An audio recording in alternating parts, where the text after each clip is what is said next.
महाराष्ट्र राज्याचे उपमुख्यमंत्री अजित पवार व राज्याचे गृहनिर्माण मंत्री जितेंद्र आव्हाड यांच्या वाढदिवसानिमित्त कुठल्याही प्रकारची जाहिरातबाजी अथवा बॅनरबाजी न करता वायपट खर्चाला फाटा देत आमदार माणिकराव कोकाटे यांच्या मार्गदर्शनाखाली राष्ट्रवादी काँग्रेस पक्षाचे महाराष्ट्र प्रदेश चिटणीस राजाराम मुरकुटे व त्यांचा मित्र परिवाराच्या वतीने तालुक्यातील डुबेरे येथील आरोग्य केंद्रातील आशा स्वयंसेविका यांना face shield, hand gloves, sanitiser, mask आदीचे किट वाटप करून समाजोपयोगी उपक्रम राबवण्यात आला।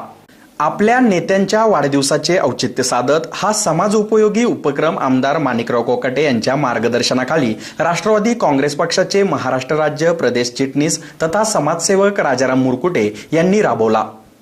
यावेळी झालेल्या छोटेखानी कार्यक्रमाच्या अध्यक्षस्थानी राष्ट्रवादी काँग्रेस पक्षाच्या महिला जिल्हाध्यक्ष प्रेरणा बलकवडे तर प्रमुख उपस्थिती म्हणून जिल्हा परिषद सदस्या सीमांतिनी कोकाटे ह्या उपस्थित होत्या।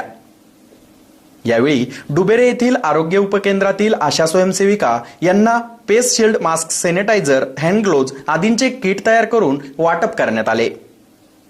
या प्रसंगी राष्ट्रवादी काँग्रेस पक्षाचे प्रदेश संघटक रवींद्र काकड, समता परिषदेचे कैलास झगडे, महिला तालुकाध्यक्ष सुरेखा निरगुडे, शहराध्यक्ष मेघा दराडे, किसान सभा अध्यक्ष वामन पवार, जयराम शिंदे, संदीप शेळके, अमोल हिंगे, संदीप मुंगसे, दीपक थोरात आदींसह उपकेंद्रातील डॉक्टर्स, कर्मचारी, आशा स्वयंसेविका आदी उपस्थित होत्या।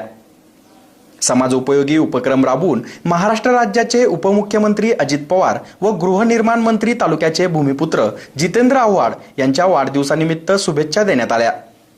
एसएन न्यूजसाठी